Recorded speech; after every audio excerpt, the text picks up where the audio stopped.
We are starting the first session, Intelligent Transport System and Cooperative Connected and Automated Mobility. It's a great pleasure for me to invite to the podium Mr. Ulrich Zorin, who is the head of this topic at the DARS, the Motorway Company of Republic of Slovenia. So, Ulrich, I would like to ask you to introduce you by yourself, to give you some information about you, and to lead this first session, please.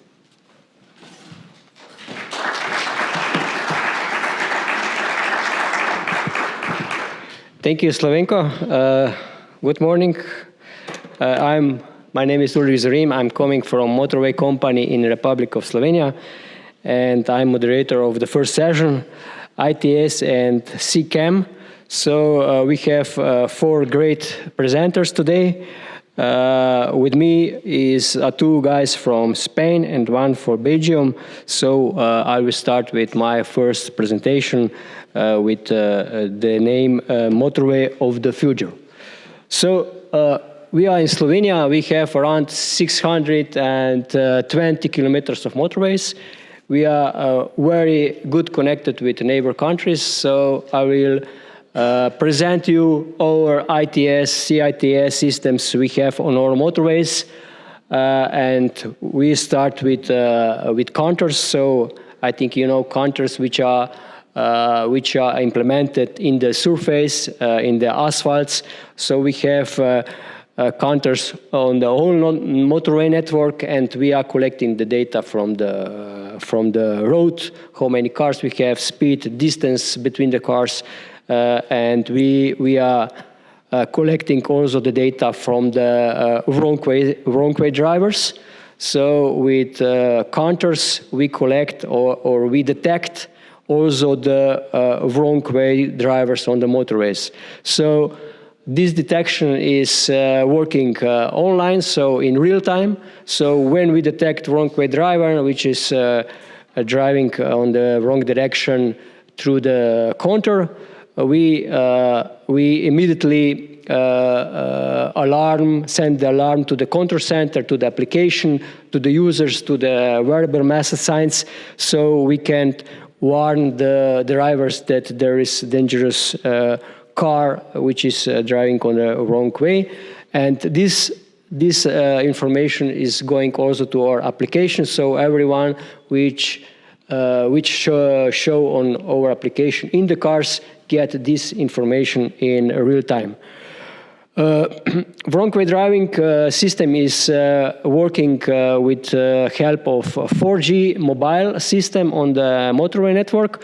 So this project is also one of the CITS projects in Slovenia. So we communicate with the cars with mobile signals with help of our mobile application Promet Plus.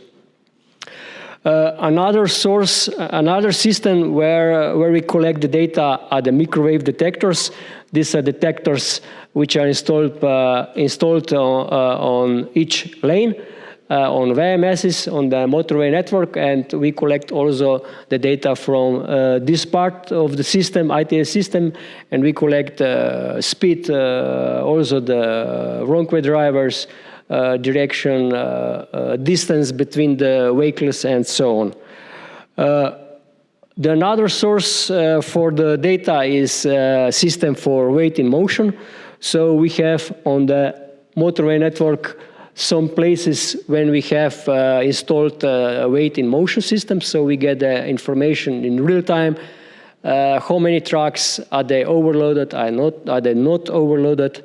We get this information immediately to the National Control Center in Ljubljana, and we share this information also with police. So when we catch the truck which is overloaded, we send in real time this information to the National Control Center. They send to the police department, and we stopped this kind of the trucks. A lot of ITS systems we have in the tunnels. I think you all know the tunnels on the motorways. They are very dangerous, and in the tunnels we have a lot of different ITS systems. Maybe the latest one we installed in Slovenia in Karavanken tunnel is the system for detecting the heat of the truck, the heat of the brakes of the engine, and if the truck is overheated, we stopped this truck before he is entering into the tunnel Karavanke. So it's a very good system, and we have installed this only in Karavanke tunnel. Another big ITS system we know on the roads is a weather station system. So we have on the whole motorway network a lot of weather stations where we collect the data about the weather, and we use this data for traffic management, informing the users with our application via radio station and VMS portals. We are using this data also for maintenance guys, so maintenance department are connected with this weather station system, and they use this kind of data very well in the winter times, because in Slovenia we have snow in the winter times, and then we must check the weather station every hour. All this data we collect in the control centers. We have 5 control centers for managing the national motorway network, and 1 main center in Ljubljana, and we manage the traffic with a traffic management system. We have around 250 VMS portals on the whole motorway networks, and motorway management is going on manual or automatic. So we have guys in the control center which are switching on manual this kind of messages on the VMS, and we have also automatic system when the messages are going to the VMS automatically. For example, when we have bad weather, when we have wrong way driver, when we have accident in the tunnels, on the roads, so the VMS is switched automatically without any help of the guys in the control centers. We can, with our traffic management center, also check our vehicles. So we have automatic exclusion system for stopped different kind of traffic. So here you can see we stopped or we inspect the heavy vehicles, and we are doing this, I think, last 3-4 years automatically without the maintenance guys. So we just switched on the messages to a VMS, and we checked a different kind of the traffic. Very big ITS system in Slovenia is Traffic Information Center for national roads. So our company is managing the Traffic Information Center for whole national roads in Slovenia, not highways, motorways. And here we are collecting all the data. We are sharing the data to the users. We are collecting the data also for neighbor countries, Austria, Hungary, Italy, Croatia, exchange the data with them.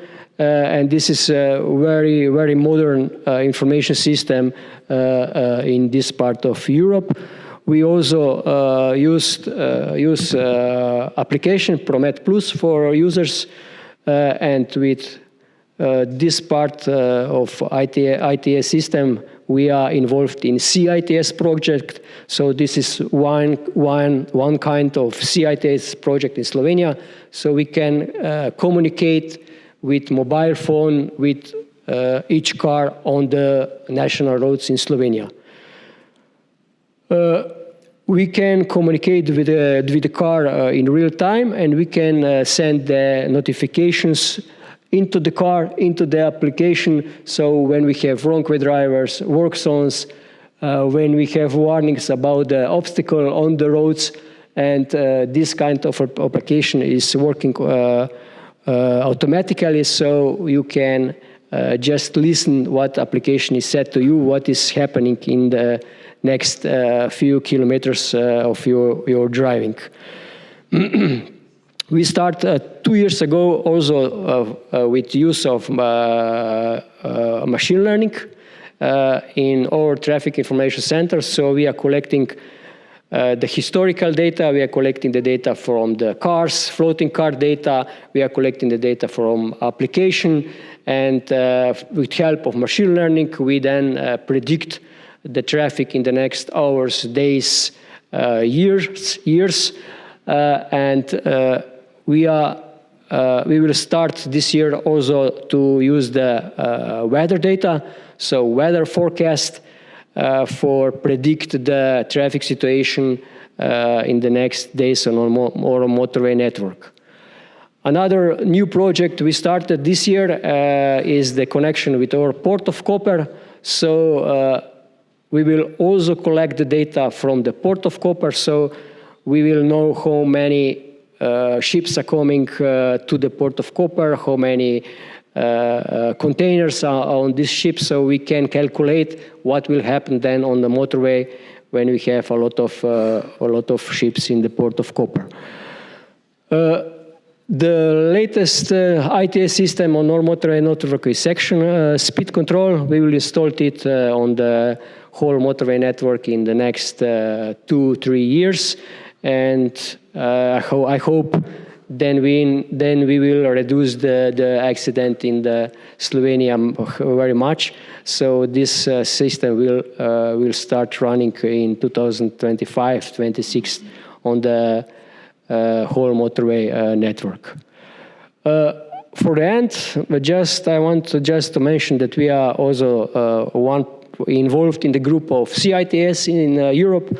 So we are involved and we are doing a lot of pilot projects regarding to CITS. So we have a hybrid system in Slovenia. So we communicate, or we will communicate with the cars in the next year with mobile system, mobile signals, so with our application, and with microwave signals. So we have installed last year around 30 roadside units all around the motorway network.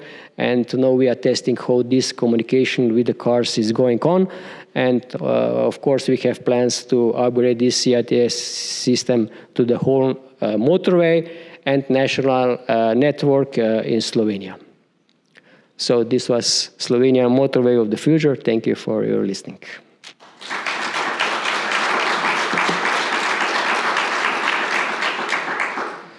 So I must to welcome the next speaker. Aida Marzá is coming from Spain for Simetria Group.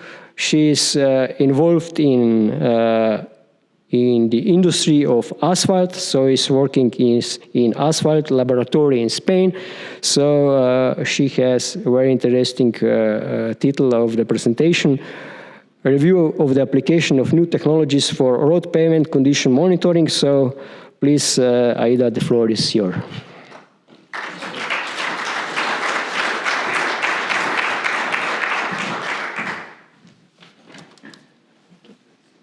Okay, good morning.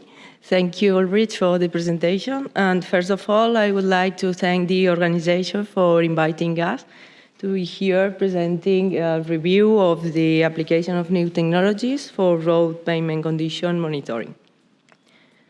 As I said in the webinar, the road maintenance sector is a user or a consumer of digital technology. That means that we use technology already developed, adapted to our particular purposes. The main technologies used in our sector consist of 3 big blocks: the data acquisition, which is considered the first pillar of the concept ASPHALT 4.0, the data collect and storage, and the data treatment. Regarding the first one, there have been many improvements in the last decade in reference to the tools used to acquire large amounts of data. This means a big leap regarding the traditional maintenance. Chronologically, yacht systems were the first used. It consists of introducing fixed sensors and onboarding technology in a vehicle that allows to acquire data continuously. Then smartphones increased the number of sensors integrated, such as accelerometers or cameras, which were the most used. After that, the last vehicles multiplied the number of sensors per 10, So that allows us to determine parameters such as the state of the pavement, its roughness, and its skid resistance. The second block consists on transmitting all the data to a server in the cloud. And to do that, two crucial elements are needed. The communication technology that has experienced an outstanding progress in the last 20 years, increasing the data transfer rate from 9 kilobytes per second to 1 giga per second. Then the data pipeline enables automated and orderly collection of millions of data. The third block consists of processing all the data obtained to find, it's just the processing all the data to find, just to know if it was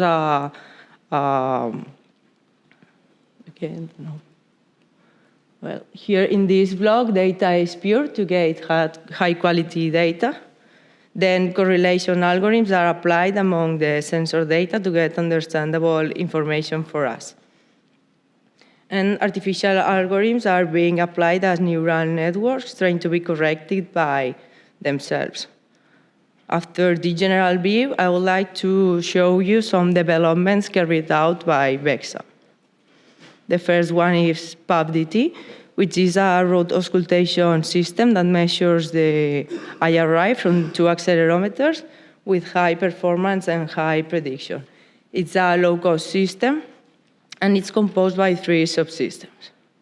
The hardware, which is easy to install in a conventional vehicle.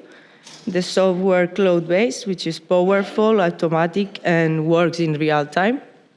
And the communication system that allows the exchange of data between the different subsystems. Then there's a platform where we can see the IRI profile, the roughness, and the longitudinal regularity provided by the car, and it also shows the evolution of the IRI continuously and in real time for each of the sections. It also gives us useful statistical calculations for decision making. And through artificial intelligence, make evolution forecasts for the next 3 years, and a proposal for action, as we can see in the graphic. Another development carried out by VEXA is called VIAFIS, and had for objectives the detection and classification of defects using a neural network pre-trained to make an inventory of the elements of the road and their state of conservation, to get the geometry of the road, and to elaborate maintaining plans in real time. VIAFIS is a system that combines hardware of image gathering and a software of image processing and treatment. It's able to identify road markings and the lanes of the road. Then algorithms are used to detect the region of interest and to detect and remove the shadows to avoid the erroneous results. There's also, There's also a digital platform where all the defects and road elements can be shown with images and their exact GPS location, as well as the videos captured by the cameras. These two projects that I have explained are part of our new challenge that is called Digital Ecosystem 360. And you will wonder, what's that? Well, we have a vision. We understand this concept as a whole, as part of our business culture. So it consists of having all of the processes and activities in which we are involved in, integrated into a platform in order to have unify all the information. I have explained PavDT and VIAFIS, and then I will continue with an application related to the management, and another related to the production process. Okay, regarding this road, this is a digital platform that allows the management of the maintenance activities in real time. The public administration is using it, and here you have an example of the dashboard, where we can find different sections, such as the road elements campaign, a weekly planning. There's also an inventory of the road elements with their geolocation, the construction management, a section about the emergencies notice, and the report section. We'll see some examples in the following slides. Here we have a list of the emergencies produced by accidents, animals, or objects found on the road. There's a map where we can see in green the emergencies solved, and in red the emergencies that are still don't solve. There's a table where we can find the exact location. Workers can fill out the actions they have carried out, and if there have been any accident, and they can take note if it's necessary. Here we have another example about the road element campaigns. The workers can see in a map where is the exact location of the elements that they should change, and they have to upload a picture before and after changing it. This information can be shown in real time. And the last example, here there's a report about a specific road where we can see pictures before the actions during the execution of the works. The last project is called AutoPro, and is a platform that allows us to visualize some parameters of the production process on remote and in real time. The graphic displays allows us the detection of manufacturing bias and allows taking decisions. To complement the system, an external sensor was introduced in order to know the energy consumption and the emissions associated to the manufacturing process. This allows us to know with enough consistency the environmental product declaration and our footprint. And that's all. Okay. Thank you.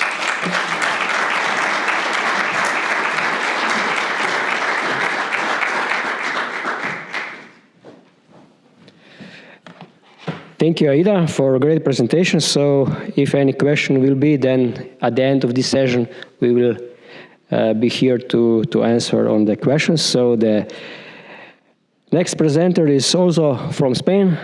Miguel Muñoz is coming from Spain, and he is involved in digital project regarding to the floating car data, and he will present us some project regarding to road network monitoring using connected vehicles data. So the floor is yours.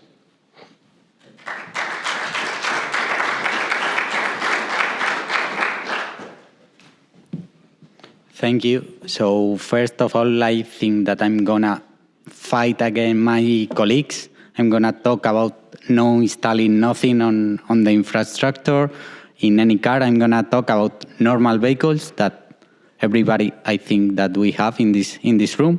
So let's see what is a floating car data connected vehicles. So a connected vehicle is the one who connects to the internet, to other devices, to any smart sensor, and is able to send data between that car to the cloud. I think that.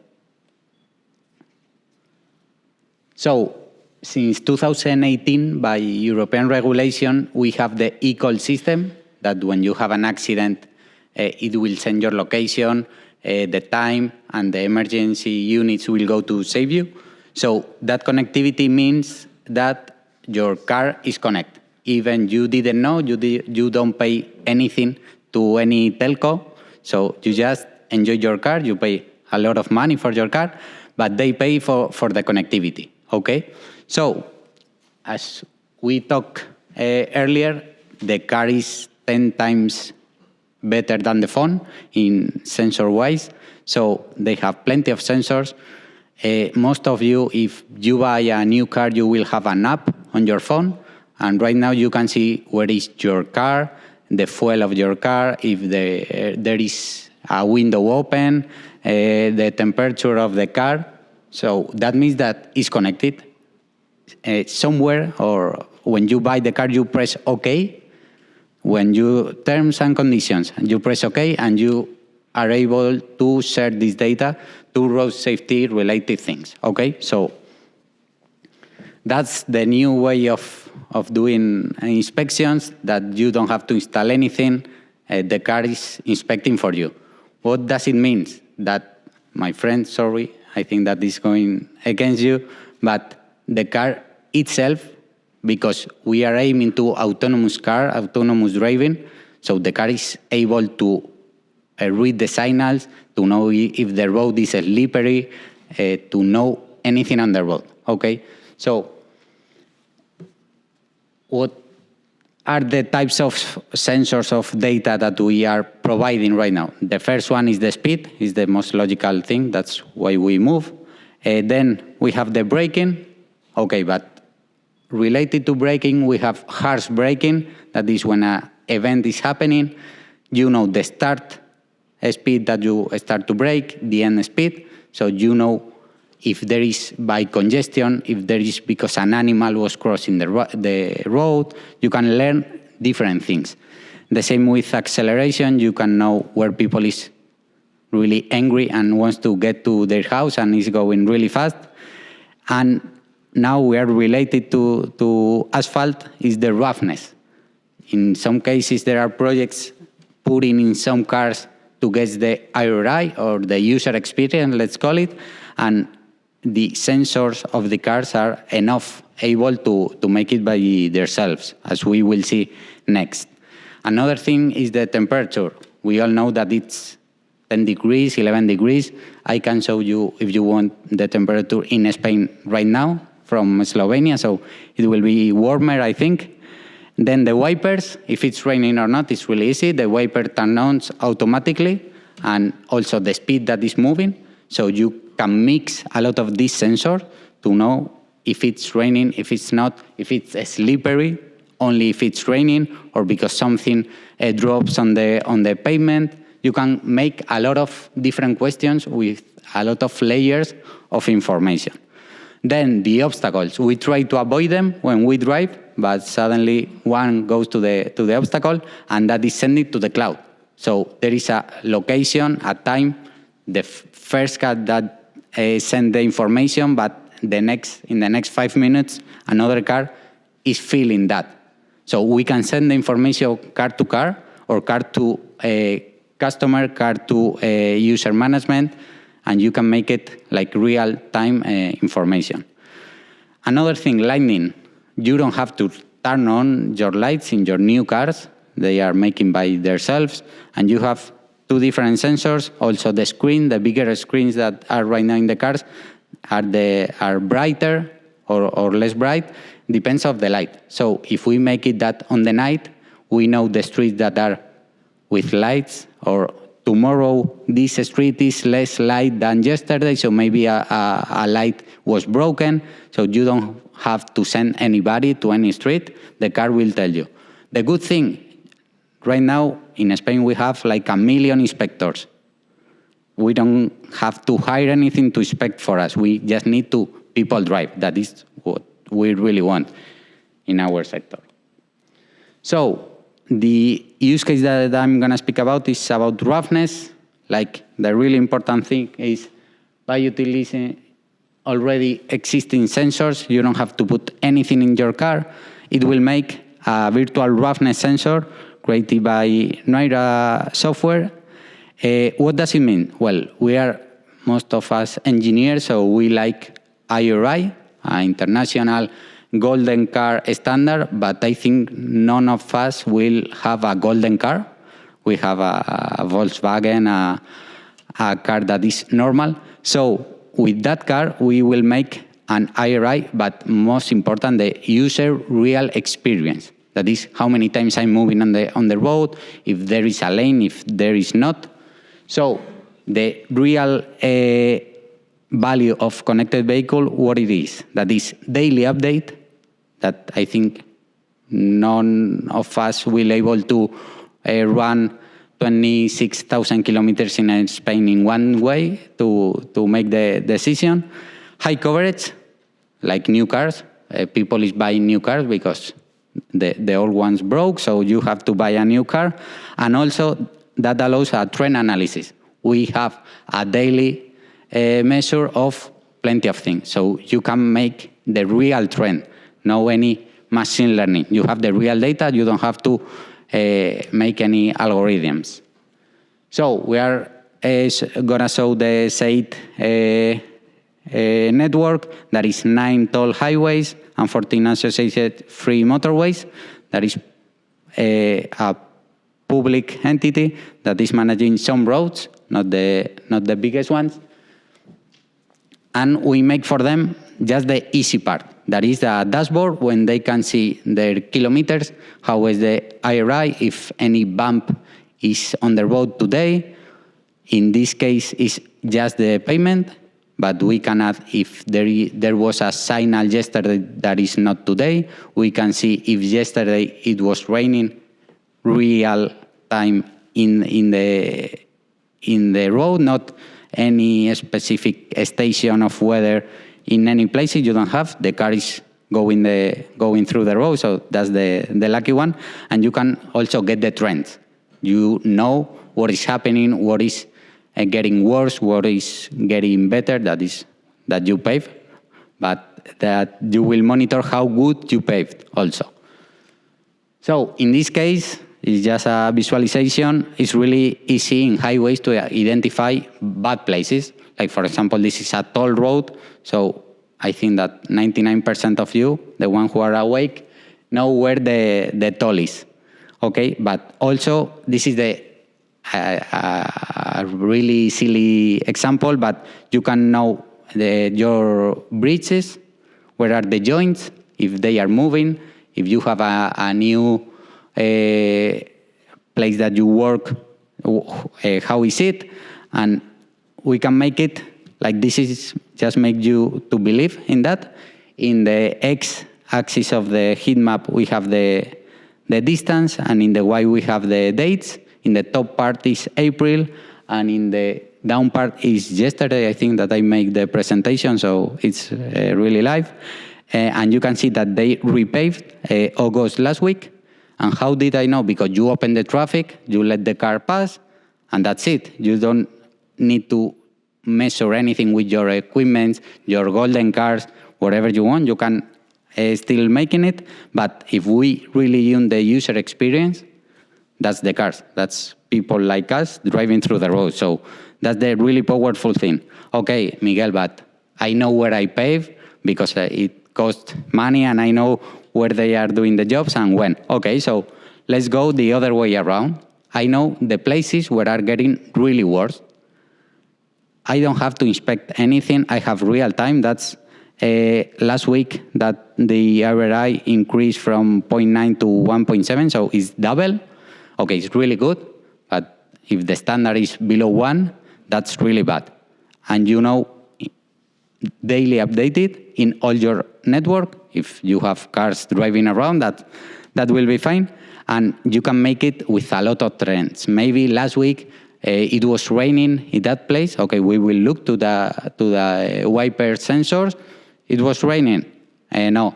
Okay, let's see. If there is any change on the lane marking, we can make it a lot of different things. Also, we can know if the people is behaving in another way. So people maybe in that part is going slow. What does it mean? Maybe there is something on the road that is making people go slower. So that's only one use case that we can be talking, I hope, many more hours about that. But this is one layer of that information. There are 300 sensors of the cars. without installing anything, just going into the car, and the car send the information. We will have the picture of there is a pothole there. The next car can take the picture. The bad thing is that we have less connection. You don't pay for the connectivity of your car. An image is maybe a gigabyte if it's high quality, but the technology is over there since 2018. So that's one use case. I think that you have many more ideas than me. So please let me know later. And thank you for your time.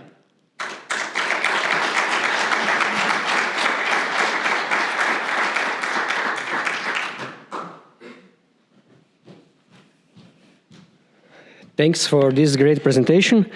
The next presentation is from our colleague Thierry Goger, Secretary General of FEHRL, Europe's National Road Research Center, and this presentation will be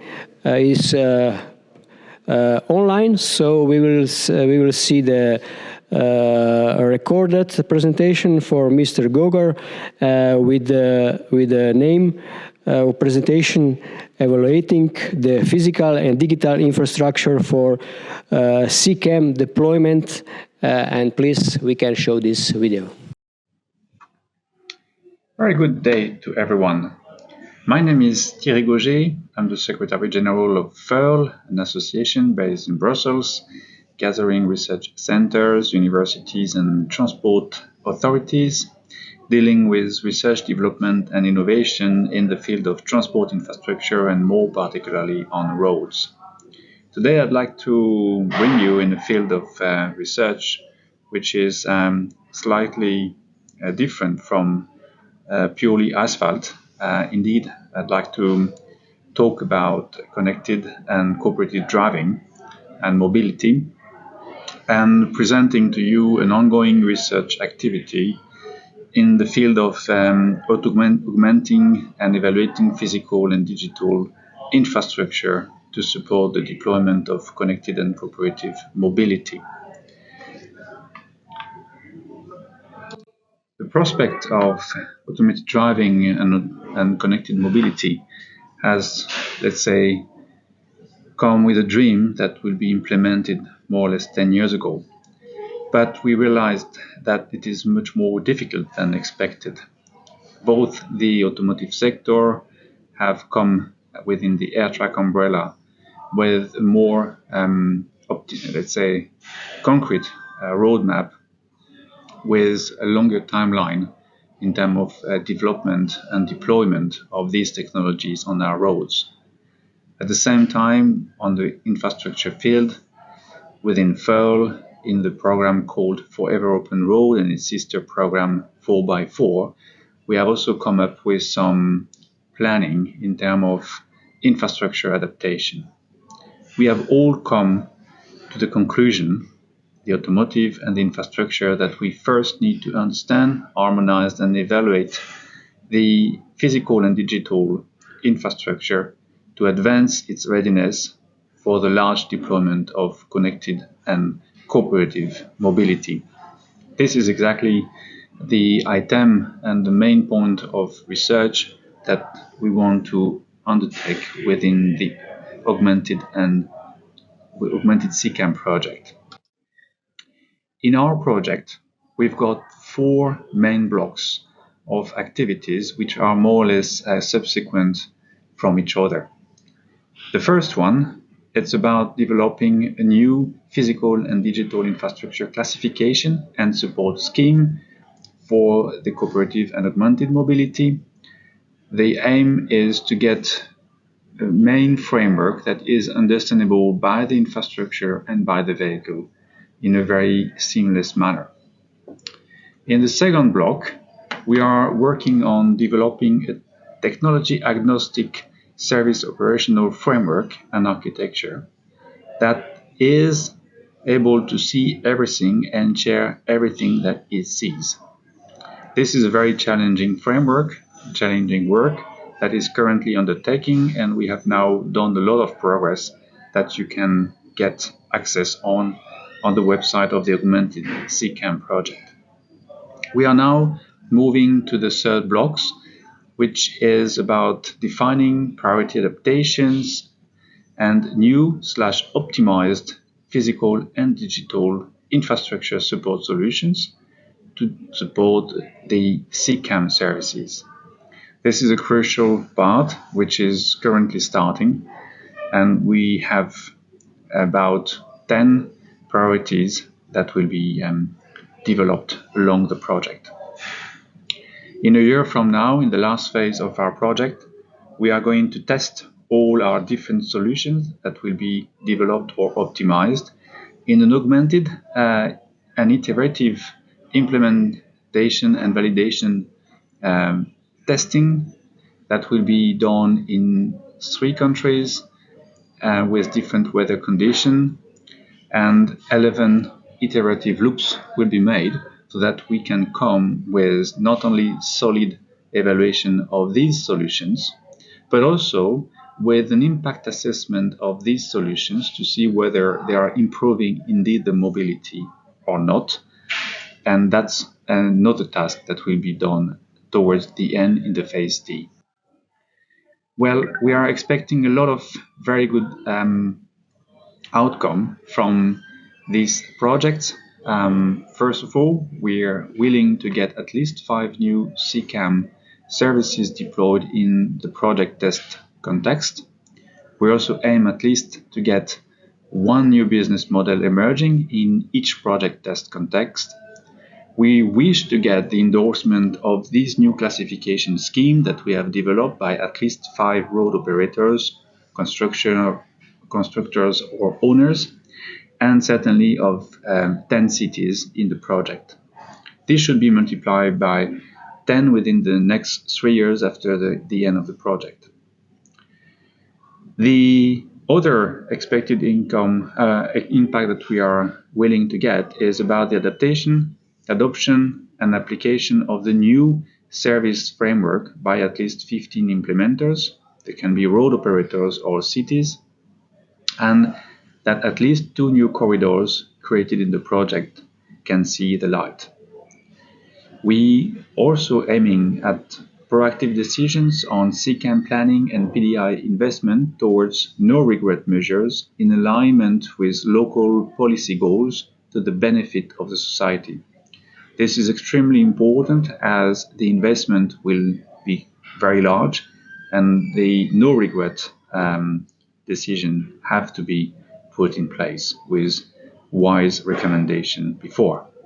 In a nutshell, we expect that about 50% of increase of probability for PDI investment, and this should enable about 10% of savings for the investors. So the prospect of the deployment of automated driving is going to come closer and closer to reality. You can see that we are all working from the infrastructure and from the automotive sector side towards this goal. This is important that we are also bringing this point of discussion in the ASPHALT 4.0 conference, because not only there will be impact on the infrastructure adaptation, but there will be also impact on the road pavement as well. So this automation aspect has to be taken now more and more in consideration in the asphalt and of course in the pavement research and implementation activities. With this, I'd like to thank very much the organizer for inviting FEHRL, and I'm looking forward to continuing the discussion in physical environment this time. Thank you very much. So thank you for all speakers in this first session. So if there are any questions for our speakers, please. If no, you have our emails. If there are any questions, you can send us emails and we will answer. Slavenko, please. I think you need to have questions. We are here to discuss, not to... Okay, there is the first question, please.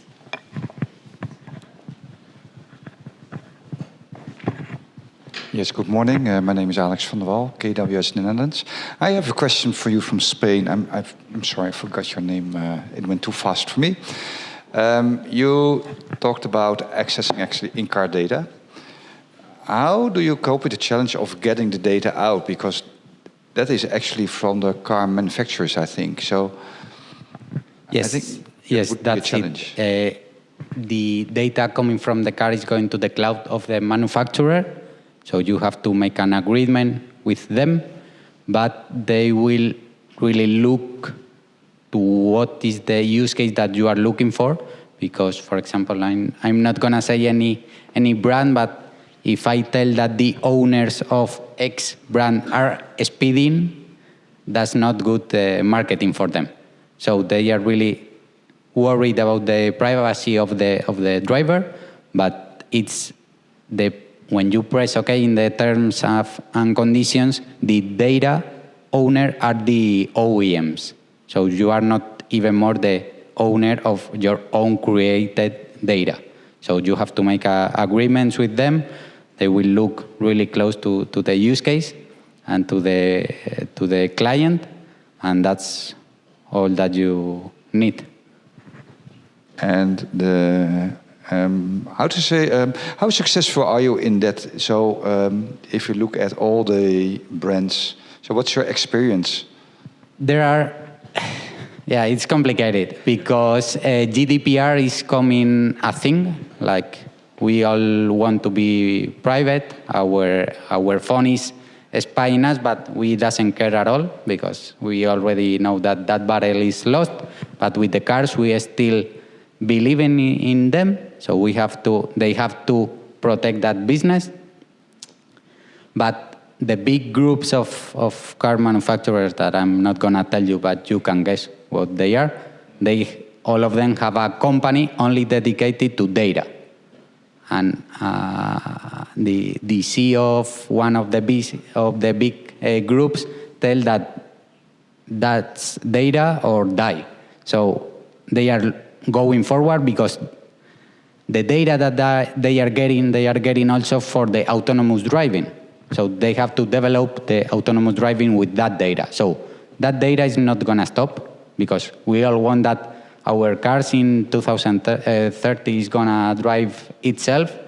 I think that we are really far from that, but they need the data to be a self-autonomous car. So that data is not going to stop. The thing is, how are they going to sell it? It's like a subscription model. They are going to give you the raw data with the GDPR problem that are related to that. But all of the companies, if you look a little bit deep in each brand, they have a data company. It's not going to say X data. Maybe it's another name, but the provider is a big group. So we can talk later about those names.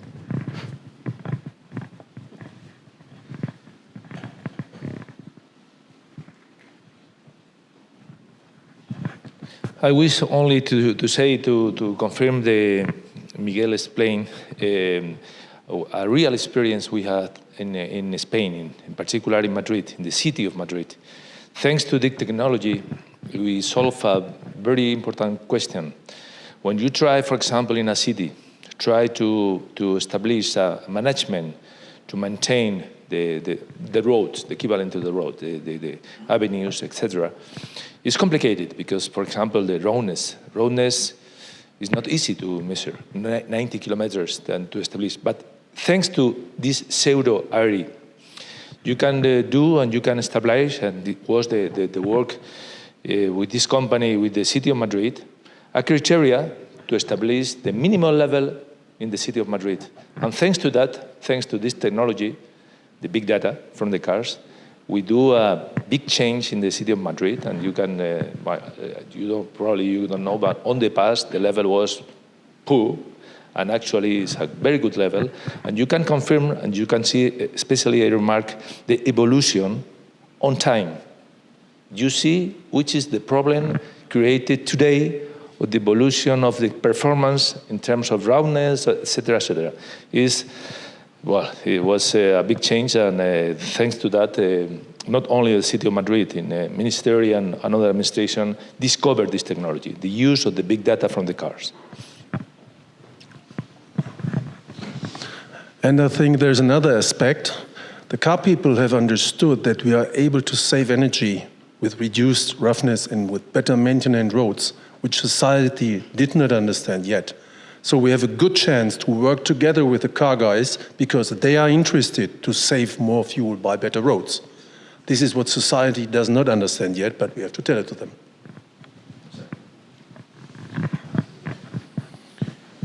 I have a question for Ulrich Zorin. He's a great specialist on traffic infrastructure and in digitalization.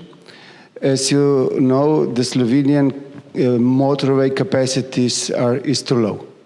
We have in average more than 40,000 vehicles per day on 4 lanes more motorways. The peaks are up to 80 or 90,000. And what can we do with the digitalization to increase the capacity of the motorways? Because as we see, the widening of the motorways will be only in a few years. And what you see with the technology that you have, what can we do? We can do a lot. We can do, regarding to the capacity, we can manage the traffic better. So we installed a lot of VMS to reduce the speed in the morning peaks, in the afternoon peaks.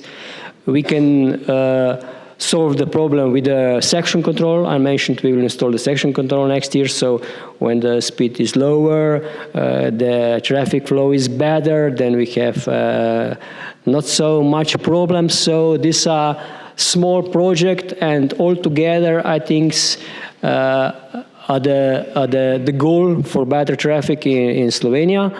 Another digitalization project is traffic information. So if users informed about the traffic in the morning peaks, in the holidays, with application, radio stations, VMS, social media. So if they are informed, they can go on the road 5 a.m., 4 a.m., and they are going to the Adriatic coast without any problems. So traffic information is the biggest ITS project to solve this problem.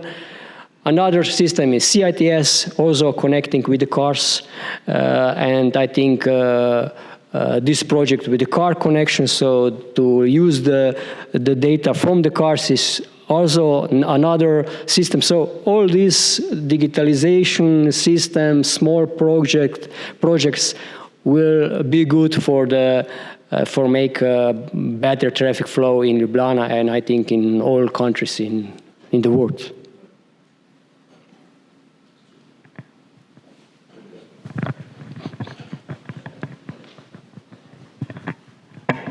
I have a question for Ms. Beltran. You presented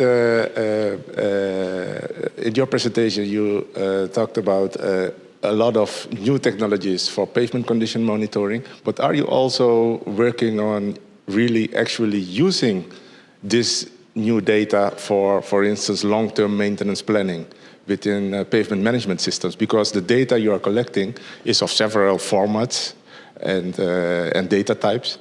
So are you already also working on really using this new condition data in pavement management systems?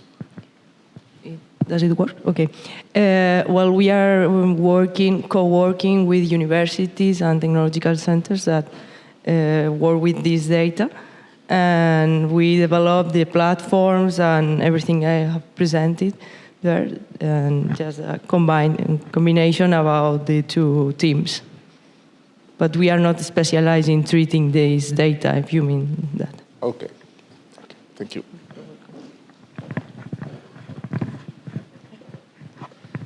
I have a bit of a general question. It's not directed to anybody in particular, just whoever wants to answer. I see data being an essential way to innovate in the field of conservation of roads, and I see it being a very powerful way to go forward. But I suppose that the administration of the different countries probably slow down all these times to make them happen. So what is your general feeling about the feasibility of using data in the very near future to make sure that it happens sooner than later, hopefully? Yes, I think you're right. So when Henigman Slovenko called me to be involved in this conference, I said, why? I am traffic management, digitalization, artificial intelligence. I don't know what I will do here.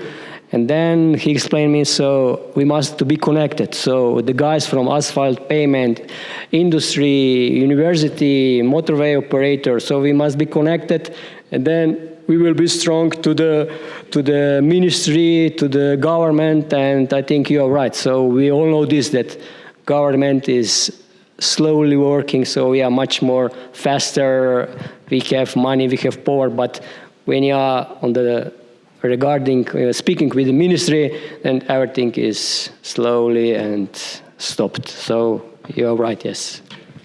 Yes, for instance, like Imanol explained earlier at the first one, the ministry in Spain is being really innovative at this point, like one of the most of the world, I think, and it has been launching big tenders with connected vehicle data and other innovative ideas.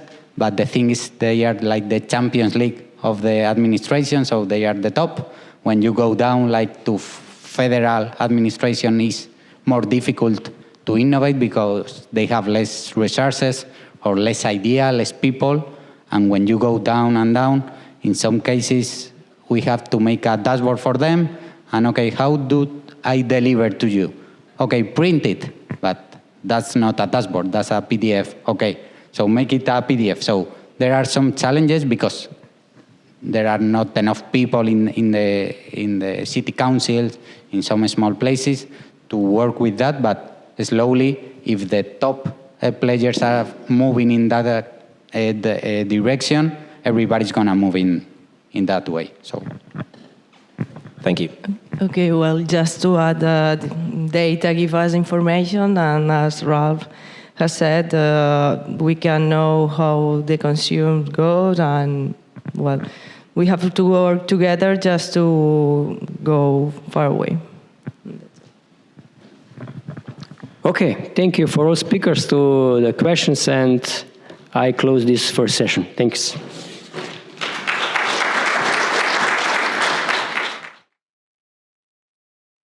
Thank you very much for this first session. Thank you, Ulrich. It was great. It was really difficult for me to catch you because you are very fast and always somewhere. So thank you very much for your great work for this conference, and thank you also to Dars.